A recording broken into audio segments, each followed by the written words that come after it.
بسم اللہ الرحمن الرحیم۔ تمام بہنوں اور بھائیوں سے گزارش ہے کہ ایک بار صدقے دل سے درود ابراہیمی پڑھ لیں۔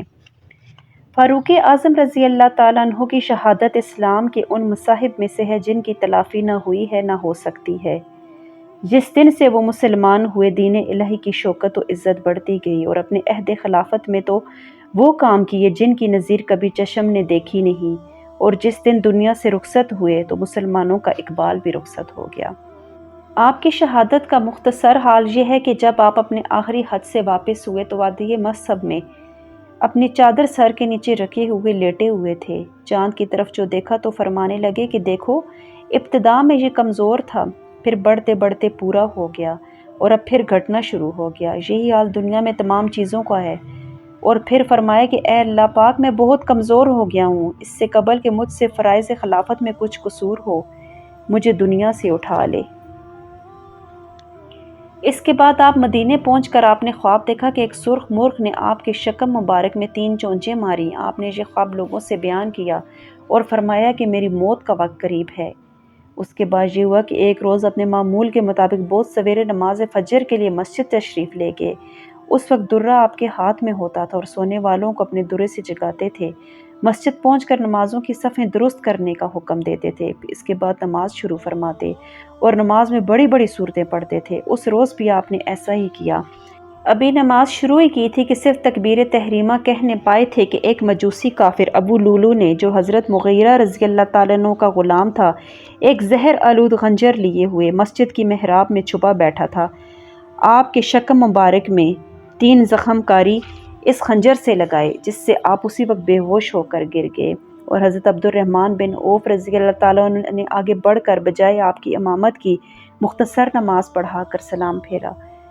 ابو لولو نے چاہا کہ کسی طرح مسجد سے باہر نکل کر بھاگ جائے، مگر نمازیوں کی صفیں مثل دیوار کے حائل تھیں۔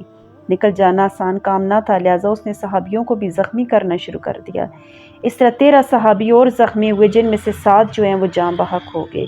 اتنے میں نماز ختم ہوئی اور ابو لولو کو پکڑ لیا گیا۔ جب اس نے دیکھا کہ میں گرفتار ہو گیا ہوں تو اسی خنجر سے اس نے اپنے آپ کو ہلاک کر دیا۔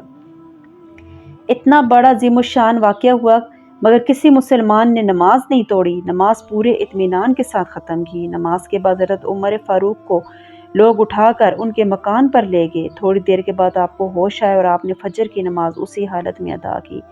سب سے پہلے آپ نے سوال کیا کہ میرا قاتل کون ہے؟ حضرت ابن عباس رضی اللہ تعالیٰ عنہ نے کہا کہ ابو لولو مجوسی کافر۔ یہ سن کر آپ نے تکبیر ایسی بلند آواز سے ہی کہی کہ باہر تک آپ کی آواز آئی، اور فرمایا کہ اللہ کا شکر ہے کہ اس نے کافر کے ہاتھ سے مجھے شہادت عطا فرمائی۔ یہ ابو لولو ایک مرتبہ حضرت عمر فاروق رضی اللہ تعالیٰ عنہ کی خدمت میں یہ شکایت لے کر گیا تھا کہ میرے مالک نے مجھ پر محصول زیادہ باندھا ہے، آپ اس میں کمی کرا دیجئے۔ آپ نے محصول کی مقدار دریافت کی اور پوچھا کہ تو کیا کام کرتا ہے؟ اس نے کہا میں چکی بناتا ہوں۔ آپ نے فرمایا کہ اس کام کا کرنے والا عرب میں تیرے سوا کوئی نہیں، لہٰذا یہ محصول کام کے لحاظ سے زائد نہیں ہے۔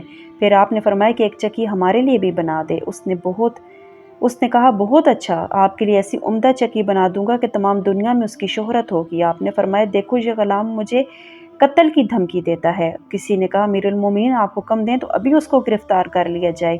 تو آپ نے فرمایا کہ جرم سے پہلے سزا دے دی جائے۔ اسی وقت ابو لولو نے ایک خنجر بنایا اور اس کو زہر میں بچانا شروع کیا اور اسی فکر میں رہا۔ حضرت فاروق اعظم رضی اللہ تعالیٰ عنہ کے اس حادثے کی خبر نے پورے مدینہ میں کوہرام برپا کر دیا۔ تمام مہاجرین اور انصار آپ کو گھیرے میں بیٹھے ہوئے تھے اور کہہ رہے تھے کہ کاش ہماری عمریں آپ کو دے دی جائیں اور آپ ابھی اسلام کی خدمت کے لیے کچھ دنوں کے لیے اور قائم رہے۔